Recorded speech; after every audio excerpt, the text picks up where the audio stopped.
Pagi, Mbak. Pagi. Ya, alah. Hmm, Kita ciuman dulu. Alhamdulillah baik. Sudah kelihatan belum kami berdua? Sudah ya? Sudah kelihatan ya? Oke. Jadi pagi hari ini di depan Bapak Ibu semua nih ya, ada peralatan kita untuk workshop hari ini. Ya, Mungkin kita jelaskan dulu ya tentang apa saja yang ada di depan kita. Saya punya Mbak Tuti masih ingat nggak nih waktu kita jalan-jalan ketemu teman-teman di Australia ya? iya, Oke, ini ada baby stoma yang di dalamnya punya apa namanya? Hmm, stoma. bukanya susah juga nih ya. Punya stoma ya di dalam ya, lihat ya. Jadi ada stoma di dalam, terus ya, tuh ada stomanya kelihatan, kelihatan nggak? Ya, ada stomanya. Terus ada juga si teddy bear ya. Teddy bear yang besar ini juga sama punya stoma juga ya. Tapi di Indonesia kawan-kawan ostomid juga bikin loh. Iya, Coba Mbak Tuti, kawan-kawan ostomid bikinnya yang mana? yang ini sih. Nah, kawan-kawan ostomid juga sama bikinnya.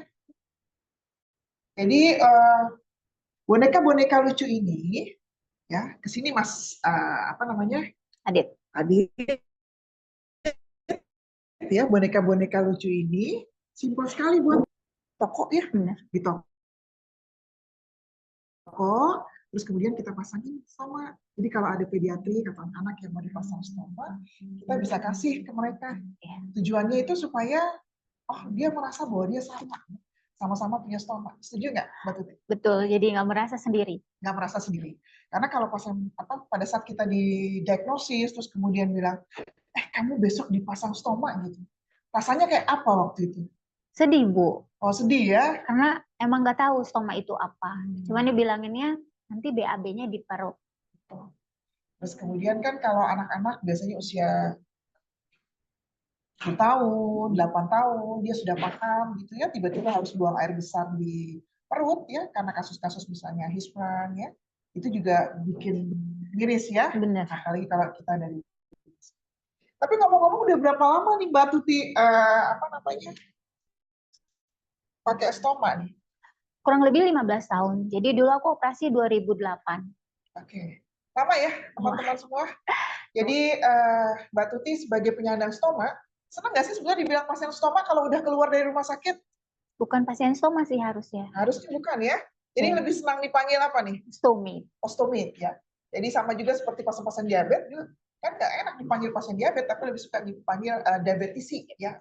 Jadi untuk apa namanya pasien-pasien stoma yang sudah keluar dari rumah sakit, jangan lagi dibilang pasien stoma ya, tapi kita panggil Ostomi. ostomid. Terus berarti pakai kantong stoma dong? Pakai Pakai ya. sebelah kiri. Sebelah kiri. Berarti kalau sebelah kiri, nih coba nih. Kita punya juga nih di program Indonesia FNAP, ini ada model ya, Bapak Ibu sekalian, ini adalah model stoma. Berarti kalau di sebelah kiri, saya naruhnya besar sekali nih Mbak Iya. Tuti. Kira-kira kantong stomanya sebesar ini nggak? Sorry, stomanya sebesar ini nggak? Punya siapa? Punyanya Mbak Tuti? Enggak, punya Oh enggak ya? aku Oke. kecil. Kecil gini? Atau lebih kecil lagi? Ada ya? 22 mili lah. Oh 22 mili, segini dong berarti ya? Hmm. Berarti kantong stomanya itu sebesar ini ya, 22 mili ini Bapak Ibu. Jadi kita juga punya nih peralatan-peralatan stoma ya, ini macam-macam. Jadi kalau ikut program stoma, ini banyak sekali nih kantong-kantong, banyak sekali model-model stoma ya, yang nanti bisa Bapak Ibu lihat dan Bapak Ibu pelajari. Masuk juga mannequin seperti ini ya. Mungkin seperti ini. Jadi banyak kecil ya. Stomanya kecil, aku kecil, di sebelah kiri katanya namanya kolostomi ya, Bu? sebelah kiri, berarti namanya kolostomi. Karena sudah 15 tahun, dulu waktu operasi pasti stomanya besar ya. Kurang lebih sekitar 3 bulan dia akan mengecil sendiri. Oke, akan mengecil sendiri, apalagi sekarang sudah 15 tahun. Terus kemudian ada kendala nggak selama akhir-akhir ini tentang stomanya? Kalau akhir-akhir ini nggak ada kendala sama sekali karena udah Kendala ya? pinter di woker. Jadi ya kantong stoma ya? kalau dulu sih awal-awal karena kan keluarga bukan dari orang medis, jadi keluarga juga nggak tahu stoma itu apa, jadi kayak tabu aja gitu. Nah, awal-awal sih bingung ini kantong stoma kapan harus ganti, kapan apa namanya harus belinya di mana? Belinya Karena di mana? tahun 2008 belum ada tuh yang namanya toko online. Oke. Jadi Jadi menyusahkan ya, nggak ada toko online. jadi kalau ganti kantong aku harus ke Jakarta, ke rumah sakit. Tadi ya, seperti yang di video Bapak Ibu semua ya. Jadi Mbak Tuti harus pergi ke Jakarta untuk ambil kantong stoma ya. Waktu itu ngambil di mana? Di rumah sakit Darmais atau di Yayasan Kanker Indonesia? Di rumah sakit Darmais. Di rumah sakit Darmais. Ya, terus dokternya karena ngapain ke sini tuh jauh-jauh cuma ganti kantong stoma, udah ke Woker aja gitu. Jadi nyaraninnya ke Woker karena kebetulan kan dokternya temenan sama Bu Ida kan. Jadi Mantan aku di sana ya, alumni. jadi disaranin ke Woker untuk belajar gimana cara ganti kantong stoma sama perawatannya. Jadi kantong stoma yang dipakai tuh macam-macam. Tadi saya cerita ya, ini ada kantong stoma anak, ini ada kantong stoma dewasa, terus ada kantong stoma yang Tupis. dua pasang ya, tupis atau dikenalnya ya. Jadi ini yang nempel ya Mbak Tuti ya, ini yang nempel, terus kemudian ini kantong stoma. Kalau habis operasi betul yang seperti ini. Tapi kalau sudah operasi, baiknya itu yang seperti ini. Ini contohnya ya, kalau misalnya apa namanya, bisa dideketin ya Mas Adi. Jadi kalau misalnya ini ya Mbak Tuti, kalau misalnya habis operasi, kebutuhan kita terhadap stoma ya, karena habis operasi, jadi kita mau lihat tuh keluarannya apa. Misalnya discharge-nya masih keluarannya darah ya. Kurang lebih kalau pada kolostomi waktu itu setelah 5 hari baru keluar kotoran. Iya, betul. Oke. Jadi setelah 5 hari biasanya sudah mulai keluar kotorannya, kan sudah mulai makan lunak ya. Terus kemudian kalau misalnya dia pulang ke rumah, kalau masih pakai kantong yang clear seperti ini, fesesnya kelihatan dong. Iya. Kira-kira kalau fesesnya kelihatan enggak? Enggak enak ya. Aku boleh minta sarung cover ya. Jadi kalau yang seperti ini nih nggak enak kan kelihatannya. Jadi harusnya tuh dia menggunakan kantong stoma yang warnanya coklat ya, atau opak ya. Warnanya opak tuh tujuannya ya supaya nggak keluar. Terus ini yang namanya drainable. Drainable tuh maksudnya apa? Mengalir ya. Mengalir ya. Coba Mbak Tuti gitu ya. Yang mengalir ya. Jadi mengalir, kotoran bisa nanti dibuangnya di sana. Dibuang sini ya. Ini kalau dibuka,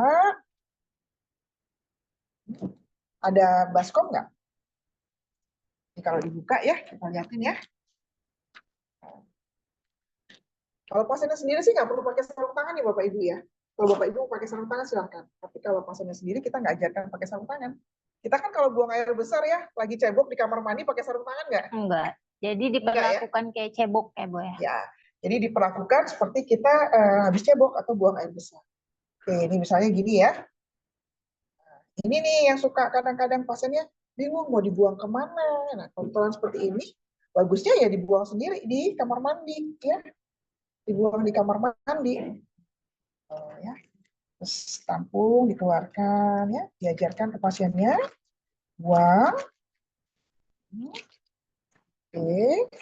Terus kemudian kita ambil tisu basah. Ya, ambil tisu basah. Buang, ya. Atau tisu kering dulu juga boleh, nggak apa-apa. Atau tumpah gitu ya. Nah, ini nggak perlu diguyur-guyur air lagi Bapak Ibu. Kan suka tuh di rumah sakit dulu ya, dibuka, terus pasiennya diajarin diguyur-guyur. Kalau diguyur-guyur, akibatnya apa Bapak Ibu? Air yang kita guyur tadi masuk ke sela-sela ini nih, ke sela-sela lubang ini. Oke? Yang mengakibatkan kantong stomanya lebih cepat ganti. Jadi cukup dibersihkan di bagian bawahnya aja. Bersihkan bagian bawahnya, gitu ya. Terus kemudian kita lipat kembali. Udah. Lihat cara nutupnya jangan begini ya. Ikutin kebutuhan pasiennya. Terus kemudian kosong. Oke? Oke. Ya. Itu cara buang kotorannya ya. Tiap hari juga seperti itu ya Mbak Tuti ya.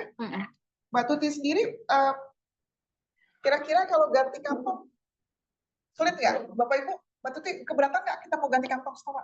Enggak, Nggak? buat Oke. edukasi kan. Buat edukasi, kita lihat Mbak Tuti ganti kantong stoma. Ya. Boleh? Kita siapkan alatnya apa aja, Mbak? Kamu pakai apa? Aku Mau pakai tupis apa one piece? aku pakai tupis aja ya. Oke, pakai tupis. Pakai tupis. Jadi pilihannya tupis ya. Jadi ada kalau yang suka di rumah tuh biasanya istri ya. Istrinya di rumah, terus satu lagi suaminya yang jalan-jalan ya. Jadi ini istri ini suami gitu, couple ya pasangan ya. Oke, terus kemudian apalagi yang dibutuhkan? Penggaris stoma, Garis stoma. Oke. ada juga barrier. Barrier, oke. Ada remover, mau pakai remover? Pakai remover ada ini. Oke, ada remover. Terus Ada tisu buat basah. tisu basah. Perlu pakai seal atau pasta? Sebetulnya stoma aku baik-baik Oke, aja. berarti kita nggak butuh ya. Kalau coba? mau coba boleh. Oke, mau coba boleh ya. Kita pakai seal. Oke. Jadi kita mulai. Kelihatan? Aku pegangin mananya? Masa udah kok udah di set. Nah, udah di set ya. Ini Mbak Tuti masuk ke TikTok bolak-balik ini. Banyak penontonnya soalnya. Nontonnya banyak banget. Jadi kalau misalnya lebih enak sih di rumah di kamar mandi. Tapi kalau misalnya lagi di mana-mana gitu lagi jalan atau di mobil dia rembes, itu aku selalu memang bawa peralatannya. Jadi kayak punya satu tas gitu, isinya itu pasti ada 2 kantong stoma. 2 kantong stoma. Terus ada remover. Ada tisu basah. Remover itu buat buka ya. Ada tisu basah. Tisu basah. Ada juga tisu kering. Tisu kering. Sama barrier. Sama barrier. Barrier itu buat apa Mbak Tuti? Jadi kayak melindungi kulit area stoma supaya nggak mudah iritasi. Karena kan 15 tahun nih bolak-balik lepas tutup gitu ya. Jadi kita lindungin supaya kulitnya kuat ya. Benar. Jadi langsung aja pakai removernya. Jadi gampang bukanya. Stomanya kecil ya, betul ya? Sama ya, stomanya kecil ya.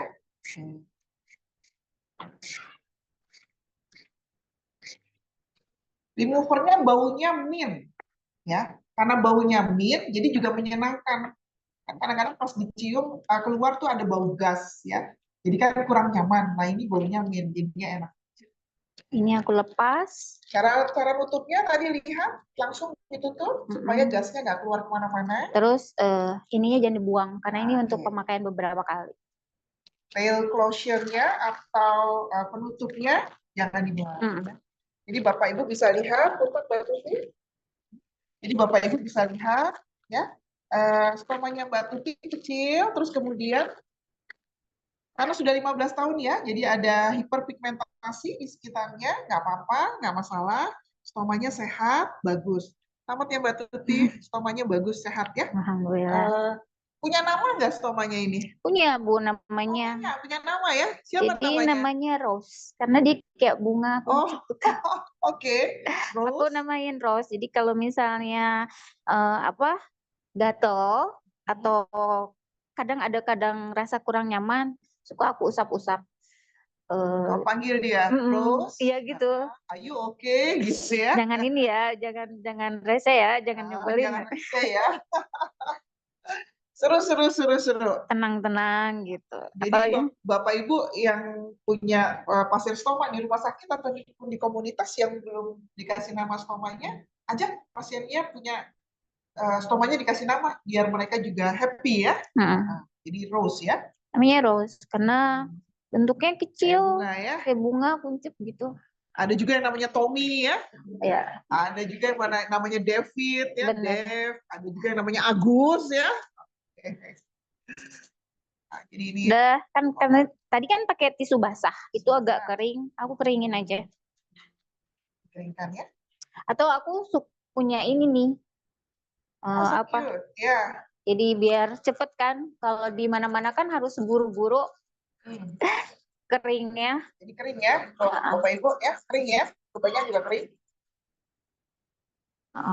Karena nggak ada iritasi atau apa, aku suka langsung pakai skin barrier. Skin barrier. Hmm. Pakein skin barrier.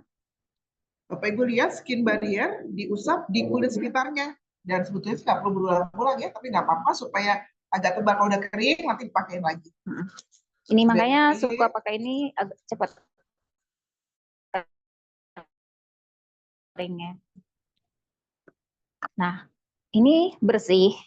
Karena stoma aku setiap pagi tuh diirigasi, Bu. Oke. Jadi Sip. pagi itu aku irigasi jam 7 pagi supaya bersih aja, Oke. nyaman kemana-mana gitu. Jadi makanya kenapa stomanya nggak keluar karena paginya udah diirigasi. Jadi habis ini kita cerita tentang stoma irigasi ya. Stoma irigasi. Ukur dulu penggarisnya. Sebetulnya udah tahu ukuran stoma aku berapa. 22 22. ya. Nah, di sini udah ada ukurannya. Coba deketin 22. Kelihatan? Langsung kita gunting aja.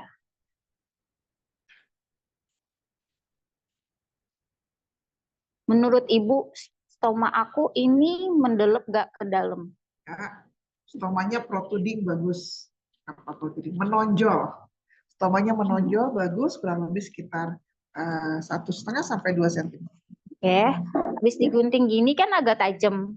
Nah, aku pinggirannya Ya. itu di apa ya ini namanya ya? Biar nggak tajam. Ya, Ini kan modelnya tuh kayak dodol. Jadi mau pakai seal nggak? boleh pakai seal. Jadi ini ceritanya kita mau pengen coba pakai seal ya. Jadi kalau seal tuh nggak perlu digunting-gunting lagi. Jadi dia udah bisa ngikutin bentuk. Ya. Ngikutin bentuk bisa Ya. Nah, Lebih mudah pakai seal. Dipotong juga boleh. Ini ya. Apa enggak? Lebih mudah pakai seal sebetulnya dibanding kalau pakai pasta emang agak-agak repot. Agak ruwet ya. Kenapa? Nice. Kelihatan ya?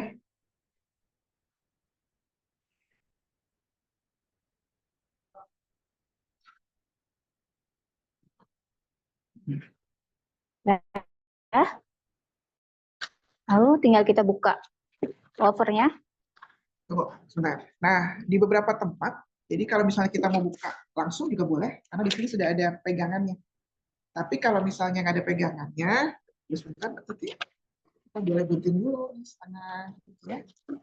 Jadi pada saat ditempelkan udah ada setengah ini, sehingga mudah untuk buka ya. Yuk, Pak. Oke, ditempel.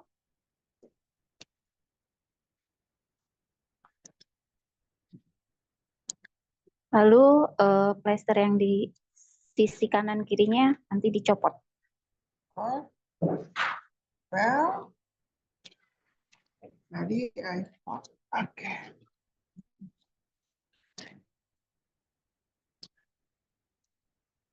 Tadi embernya ada ya Mbak Ajeng ya?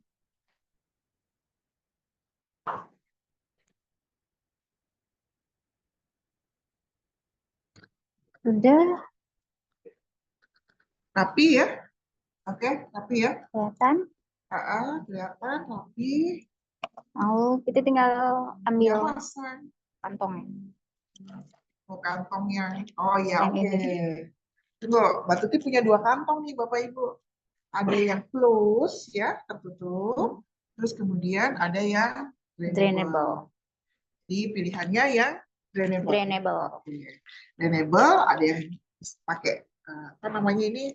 Clip. Bell closure atau clip. Ada juga yang sudah ada. Ya.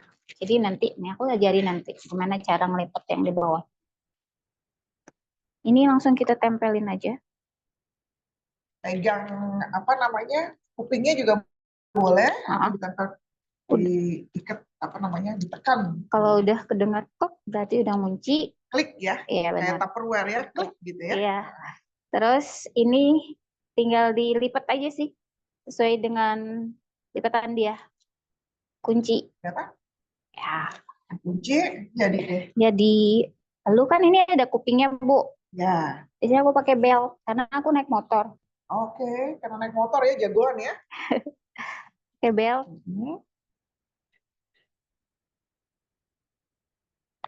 tutup sini. Nah, simple. Dah. Jadi quality of life dari pasien stoma meningkat kalau menggunakan alat yang tepat. Setuju nggak Mbak Tuti? Setuju. Ya. Jadi di luaran sana orang-orang yang menggunakan stoma itu dikenal sebagai disabilitas yang tidak kelihatan atau invisible disability. Sayangnya di Indonesia belum memahami hal tadi, sehingga banyak sekali tempat-tempat yang kurang ramah buat osteomed, yang kurang ramah buat osteomed. Misalnya apa? Yang paling simpel, kamar mandi, Toilet umumnya. toilet umumnya itu tidak ramah untuk osteomed. Kalau kayak di Jepang ya, itu toiletnya ramah sekali untuk osteomed. Nanti di fotonya Mas Hairul Bakri itu ada tuh ya, toilet yang ramah buat osteomed. Tadi cerita tentang irigasi kan ya? Tentang irigasi. Jadi kantong irigasi itu seperti ini nih Bapak Ibu. Adit. Jadi setiap pagi Mbak Tuti, setiap jam berapa Mbak? Jam 6 pagi. Jam 6 pagi ya. Jam 6 pagi itu sudah irigasi stoma. Ini nggak segini tingginya dong ya. Jadi setinggi pundaknya Mbak Tuti ya. Betul Mbak Tuti? Ya, betul. Tutinya mana? Sini Mbak Tutinya samping. Jadi setinggi pundak ya. Kurang lebih setinggi pundak. Jadi sekitar segini ya. Terus Mbak Tutinya duduk ya? Ya, aku duduk di sini. Aku duduk sini. Duduk di sini. Terus kemudian pakai kantongnya diganti ya? Ya, kantongnya diganti. Sorry. Kantongnya diganti. Mau usah dibuka nggak apa-apa. Ini diganti sama yang lebih tebal. Terus yang di bawah sini ditutup. Ya. Nah, ditutup bisa dengan klip tadi. Klip ya, klip ini, atau kalau nggak ada pakai binder juga boleh, atau pakai karet juga boleh. Yang paling penting diperhatikan adalah pada saat memasukkan kon, ini namanya kon, kayak es krim ya, jadi kon bilang ya. Ini harus dikasih jelly. Ya. Terus kemudian pada saat mau memasukkan, pegang dulu, mau memasukkan ke stoma, ya, stomanya itu harus didilatasi dulu. Ya. Dilatasi dulu, setelah didilatasi, baru ini dimasukkan. Tapi sebelum dimasukkan, ya sudah didilatasi, ini kan ada kosong nih ya. Nah ini udaranya harus dikeluarkan dulu. Ya. Sama kalau kita mau pasang infus Bapak Ibu, ya, harus dikeluarkan dulu. Ini ada on, ada off-nya. Jadi ini lihat ya, airnya ya keluar ya. Ya, airnya keluar. Kelihatan nggak? Ya, kelihatan ya. Airnya keluar sampai nggak ada gelombang udara. Kalau nggak ada gelombang udara, tadi sudah didilatasi pakai jari. Mungkin boleh ya karena kecil stomanya, terus kemudian baru dimasukkan konnya ke dalam. Sama ini Bu, karena airnya harus air hangat kalau aku. Ya, setuju. Pakai air hangat aja boleh ya. Jadi nggak mesti air masak ya, air masak hangat. Jadi nggak perlu harus memasalin, apa segala macam nggak perlu. Jadi air hangat penting. Terus kemudian berapa lama Mbak Tuti? Irigasi. Irigasi. Kurang lebih 15 menit juga udah selesai sih Bu. 15 menit? Ya. Terus kemudian menunggunya berapa lama? Sampai kotorannya keluar? Jadi ini kan airnya 1000 sampai 1500. Nah paling perutku sanggup di angka 1000. Oh, perutku sanggup di angka 1000. Oke. Udah 1000, dia tuh si perutnya udah ngajak, udah mules gitu. Tinggal dicabut aja konnya nanti di stomaku, terus keluar aja semuanya gitu. Keluar. Jadi sesimpel itu ya? Sesimpel itu. Cuman kan kalau setauku yang bisa irigasi itu yang kolostomi ya Bu? Ya, yang diirigasi hanya yang kolostomi Bapak Ibu ya. Di luar dari kolostomi nggak bisa. Tapi diingat juga bahwa kolostominya juga sudah stabil. Terus kemudian pasiennya juga stabil ya, artinya tidak dalam radiasi ya, tidak dalam pengobatan radiasi. Atau tidak lagi diare ya. Itu berbahaya sekali buat pasien. Berarti selama ini sudah 15 tahun menyesuaikan diri dengan stoma. Terus gimana tuh dukungan keluarga Mbak Tuti? Aku pengen tahu tuh musiknya dukungan keluarga nih. Alhamdulillah. Jadi kalau keluarga alhamdulillah dukungannya, perhatiannya itu support. Sebetulnya orang dengan operasi stoma itu orang-orang terdekat sih yang benar-benar harus support sama si ostomed ya. Perhatiannya, dukungannya gitu. Karena agak Anak berapa nih anak? satu, Bu. Anak satu ya? Waktu itu masih bayi, jadi dia nggak tahu, nggak paham kalau mamahnya tuh begini. Saya lihat di TikTok si kakak udah bisa bantuin mamanya ya. Mau. Mau ya dia bantuin mamanya. Pertama dia kaget nggak? Kaget karena kok di perut mama ada kantongnya nempel. Itu usia dia 4 tahun dia tanya. 4 tahun. Nah, 4 tahun dia tanya itu kenapa ada kantong di perutnya mama. Terus ada masalah nggak nih dengan diet? Pasca ini. Kan kesukaannya Mbak Tuti itu yang paling saya stres tuh, dia makan seblak. Tahu ya kalau di Bogor tuh seblak itu sangat luar biasa sekali enaknya ya, saya juga tahu ya. Tapi Mbak Tuti belum bisa menghilangkan enaknya seblak. Paling pedesnya dikurangin ya Mbak Tuti ya. Iya. Pedesnya dikurangin. Tapi udah agak tobat ini Bu. Oh agak tobat ya. Iya. Karena habis makan seblak masuk IGD. Rawat inap 4 hari. Rawat inap 4 hari kalau itu ya. Terus apa namanya? Kemarin tuh ada pertanyaan ya dari kawan-kawan ostomed ya, habis post op gitu ya. Kebanyakan sih yang kan semenjak aku emang bikin konten khususnya tentang stoma itu banyak DM yang masuk nanya bapaknya rembes terus ini Bu, kebanyakan tuh orang abis operasi stoma itu pasiennya itu nggak mau makan, badannya drop abis, mungkin karena kankernya juga kali ya. Terus sama ini Bu, bentuk stomanya tuh aneh-aneh. Kok nggak sama yang punya Mbak Tuti gitu. Maksudnya stomanya aneh-aneh? Stomanya itu panjang, kayak belalai.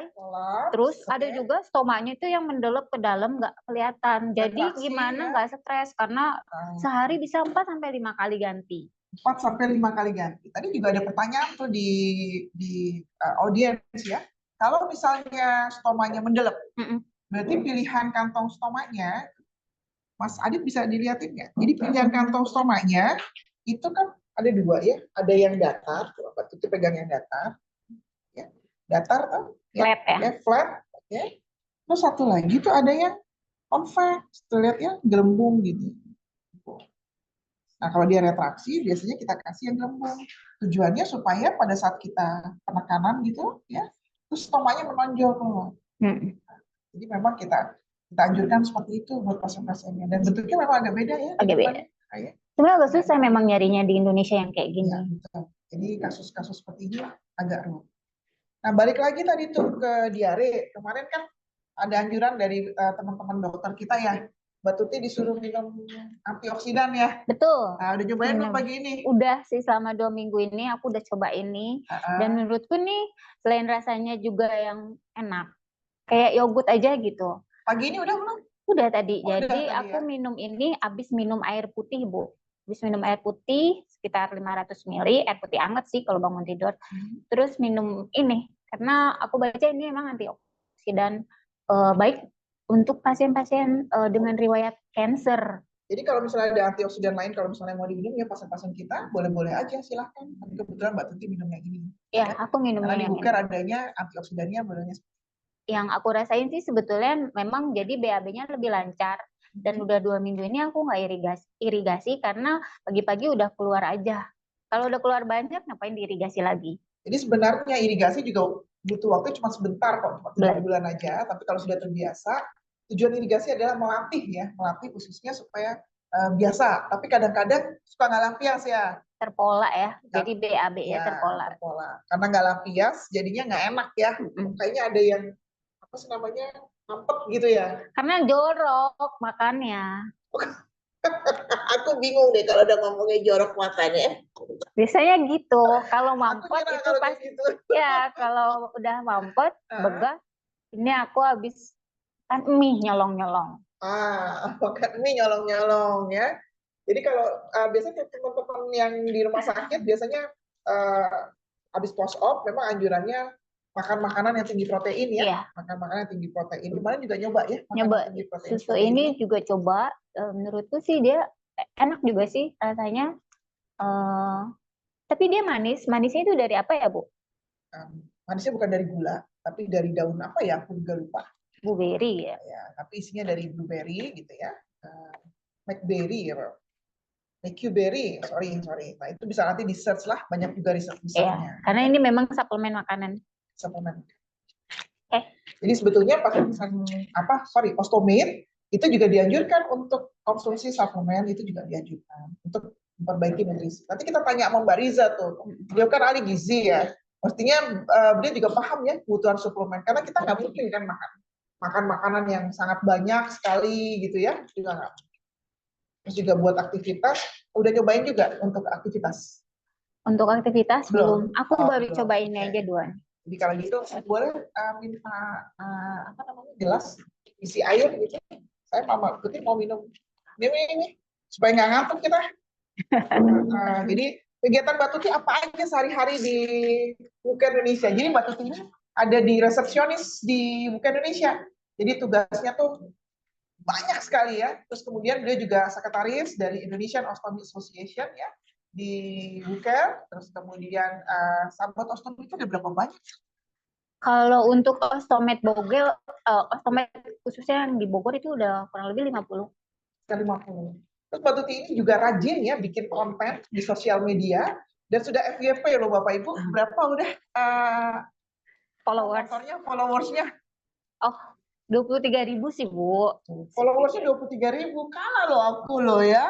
Jadi aku belum apa namanya yang paling cocok buat saya sendiri. Tapi kalau Mbak Tuti sudah nemuin apa tuh Mbak Tuti yang bikin followernya jadi begitu banyak di Kalau konten tadi? kalau menurutku karena mungkin penonton aku itu memang ada keluarganya, entah itu bapaknya atau mamahnya yang memang pasang stoma. Jadi dia cari-cari sendiri eh, apa namanya masalah dari stoma bapaknya. Cari-cari mungkin keluarnya aku karena di tagarnya kan aku tulis stoma. Nah, keluarnya aku gitu. Mereka lebih nyari gimana cara pasang ganti kantong stoma yang baik, terus aksesoris apa aja. Terus sama suka tanya merek kantong stoma yang bagus tuh yang mana. Jadi Gitu-gitu. mulai dari merek kantong stoma, abis itu ditanya tuh suplemen apa yang diminum atau yang tidak, jadi nanti dijawab. Terus udah gitu support pasien-pasiennya ya, support pasien-pasiennya supaya mereka juga apa namanya tertolong ya secara emosional maupun psychological supportnya ya. Ada nggak yang tanya tentang apa pernikahan? Oh iya, ada hubungan Bu. seksual. Jadi ada satu followers yang juga nih ya. yang komennya itu gini, harusnya aku kan bikin konten sama suami, jadi suami pasangin kantong aku. Nah, mungkin dia lihat itu dan dia langsung tag nama si suaminya kayaknya harusnya lu kayak gini, bro, kata ya. Bukan malahan ninggalin aku gitu. Jadi aku semenjak pakai stoma berarti si mbaknya ditinggalin sama suaminya gitu. Sedih sih ya, Bu. Ya, jadi memang pengetahuan yang kurang ya. Kurangnya pengetahuan. Oh, Mangga, terima kasih. Panas ya? Hangat. Oh, hangat. Oke, pengetahuan yang kurang. Enggak kok ini buat minum kok, bukan bikin susu. Aku belum mau minum. Mbak Tuti minum satu kok. Minum satu, Mbak Tuti minum satu. Ini bisa juga buat perawatnya. Oh, warnanya ungu ya, Bu? Aku baru tahu. Lucu ya?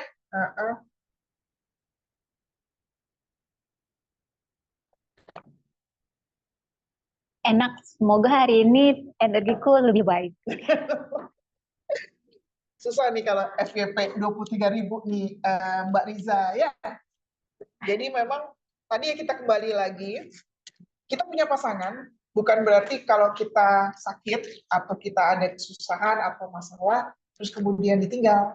Tapi coba mencari jalan keluar. Sebetulnya itu yang kita butuhkan ya. Dan di luar sana banyak sekali ostomit-ostomit kita ya, yang kurang mendapatkan pengetahuan yang tepat tentang perawatan stoma. Karena sebetulnya perawatan stoma itu banyak sekali. Kayak di rumah sakit misalnya stoma nurse-nya, dia bisa mengedukasi dengan menggunakan ini apa namanya contoh bahannya, stomanya akan dibuat di mana. Ini bahkan kita kalau ke rumah sakit ya dengan kalau ada orang yang mau dipasang stoma baru, dia belum terima, biasanya juga kita ke rumah sakit ya, Mbak Tuti ke rumah sakit sebagai role model ya, terus kemudian menjelaskan tentang stomanya akan ditaruh di mana, terus ngasih kantong stoma dan lain sebagainya. Kira-kira ada masukan lagi nggak Pak Tuti untuk teman-teman perawat kita, dokter-dokter yang hari ini hadir, kebutuhan stoma nurse seberapa penting, kenapa kok Mbak Tuti bilang harus ada stoma nurse di semua rumah sakit, supaya hak ostomit bagaimana? Silahkan Mbak Tuti. Jadi kalau ini menurut aku bicara tentang pengalaman aku aja ya, Bu ya. Jadi waktu kemarin rawat inap aja di rumah sakit, itu rumah sakit besar. Aku kantongnya bocor. Nah, kebetulan waktu di kamar tuh nggak ada yang nungguin. Jadi cuman sendiri. Nah, ceritanya kantongnya bocor. Butuh digantikan. Terus aku minta tolong sama perawatnya. Boleh nggak gantiin kantong stoma aku? Karena orang rumah belum dateng gitu. Kalau nungguin agak lama, takutnya malah keluarannya nanti tambah banyak gitu. Terus si perawatnya cuma bilang, oh, aku nggak ngerti, aku nggak bisa Bu. Gimana ya Bu ya? Soalnya aku nggak belajar itu, gitu katanya.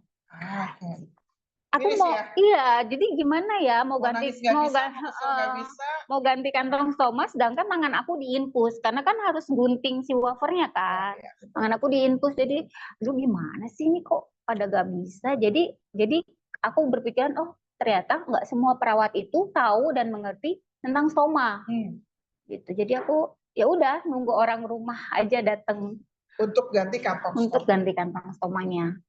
Jadi mudah-mudahan ke depannya dengan adanya Stoma Care Week yang kedua ini, ya makin banyak masyarakat terpapar tentang perawatan stoma dan banyak yang hadir. Karena jumlah offline besok nggak terlalu banyak, kita akan ada di AGD Dinkes DKI Jakarta, yang nanti mungkin akan banyak diceritakan oleh Mbak Riza ya. Di sana ada beberapa workshop, baik itu wound care maupun stoma care yang berkaitan dengan masalah-masalah stoma. Jadi mudah-mudahan Bapak Ibu bisa hadir di sana, ketemu sama kita ya, ketemu sama Mbak Tuti, ketemu sama saya, di sana kita workshop, kita diskusi, bagaimana sih sebetulnya yang harus kita lakukan untuk menangani masalah-masalah supaya tadi tidak ditinggal oleh pasangannya. Iya. Ada lagi yang sedih nggak? Yang sedih sih baru itu. Kalau enggak sih, satu lagi Bu. Ada satu teman ostomed itu jauh, rumahnya di Garut. Di Garut. Jadi dia kemana-mana cuman pakai kantong plastik aja. Karena harga kantongnya mahal. Harga kantong mahal. Terus kemarin juga masih ingat nggak Ibu Ida ya? Iya, Ibu Ida. Yang pakai gayung. Bapak Ibu bisa bayangkan nggak pakai gayung, nanti beliau juga datang di acara Stoma Care Week, dia akan cerita kenapa kok sampai pakai gayung ya, sampai sebegitu menderitanya itu Ibu Haji ya. Iya. Dan kebanyakan tuh di rumah sakit aja masih pakai ini Bu, double tip sama. Oh iya betul ya. Jadi nih yang tadi sering diomongin ya, double tip seperti ini nih. Ini kalau kena kulit Bapak Ibu ya, kalau kena kulit seperti ini, pada saat dibuka tuh sangat mengiritasi. Apalagi kalau kena cairan. Jadi cairannya tuh masuk ke sela-sela ini. Ini yang bikin akhirnya cairannya nempel terus pada saat dibuka lebih perih ya. Jadi ini yang sering bikin iritasi. Kasusnya banyak sekali ya. Apalagi yang belum kita tampilkan. Ini ya, apa namanya? Kantong untuk pasien-pasien kalau dia ada hernia. Betul. Coba Mbak Tuti. Jadi tempelkan ke kantong stomanya dikeluarkan ya. Nanti kantong stomanya dikeluarin dari sini. Keluarin gitu ya. Nah, seperti ini Bapak Ibu. Oke. Terus kemudian dia pasang ya. Biar enggak. Ini nanti bisa diatur ukurannya ya? Ya, bisa diatur. Terus apa namanya? Ini juga ada. Jadi jangan khawatir kalau misalnya ostomik juga ada nih untuk berhubungan seksual nih Bapak Ibu ya. Celana dalam. Ada celana dalam yang bentuknya sudah ada robekannya ya. Jadi kantong stomanya bisa terfasilitasi. Seru lah kalau belajar tentang stoma nurse. Seru ya Mbak Tuti ya? Seru. Nanti kita bisa camping di gunung ya, camping di villa di gunung, kita berenang bareng-bareng, masak bareng-bareng. Jadi Bapak Ibu bisa ngerasain gimana caranya hidup bersama dengan ostomit atau bahkan merasakan jadi ostomit karena Bapak Ibu nanti akan dipasang kantong stoma tuh. Jadi seru sekali ya. Stoma Adventure. Stoma Adventure. Nanti mungkin akan ada videonya ya Stoma Adventure. Jadi semua bisa nonton kegiatan kita. Mungkin ada kata-kata penutup nih buat semuanya dari Mbak Tuti. Kalau aku sebagai ostomed, mungkin aku cuma bilang sama teman-teman ostomed lainnya bahwa kamu dengan stoma itu hidup kamu nggak berakhir di situ. Dengan stoma kamu bisa aktivitas layaknya orang normal. Orang stoma bisa bisa berenang, bisa lari, bisa olahraga, bisa kerja, cari nafkah kan Bu. Betul. Terus orang dengan stoma masih bisa melayani suaminya gitu, karena kan anatominya aja beda gitu. Jadi jangan harus tahu, harus paham. Anatomi nggak beda, cuman bedanya yang tadinya lewat pintu belakang sekarang lewat jendela. Enggak, maksudnya kalau berhubungan badan kan sama suami anatominya beda kan. Oh iya betul. Iya kan? Ya, tapi kan bukan berarti terus dihindari ya. Iya. Tapi pemahaman yang paling penting itu menjadi kunci utama kebahagiaan bersama. Buktinya kan suami nggak ninggalin aku, udah lebih dari 16 tahun kan. Terus tetap aktivitas, ikut dalam kelompok komunitas di masyarakat, ya. Jadi hidup terus bermanfaat dan berarti. Ya, betul? Betul. Stoma bukanlah akhir dari segalanya. Stoma bukan akhir dari segalanya, tapi stoma bisa menjadikan kita lebih berpikir, lebih dekat kepada Allah Subhanahu Wa Taala. Ya. Terus kemudian Mbak Tuti juga punya cita-cita yang luhur nih, aku pengen umroh nih Bu, gitu ya. Jadi doain sama-sama Mbak Tuti bisa pergi umroh ya, walaupun dengan menggunakan stoma tidak menjadi halangan untuk melakukan ibadah. Ya. Mungkin itu Bapak Ibu sekalian. Diskusi bincang seru kita hari ini. Mudah-mudahan segala peralatan yang ada di sini juga menginspirasi Bapak Ibu semua, oke, menginspirasi Bapak Ibu semua. Bapak Ibu bisa lihat bahwa antusiasme kita mengikuti program etrostomal terapi itu bisa menjadi inspirasi buat Bapak Ibu juga mengikuti program tadi. Saya tutup dengan pantun ya, karena Mbak Riza juga senang dengan oke? Oke. Cakep? Cakep. Ya, oke. Wanita kita menjadi biduan.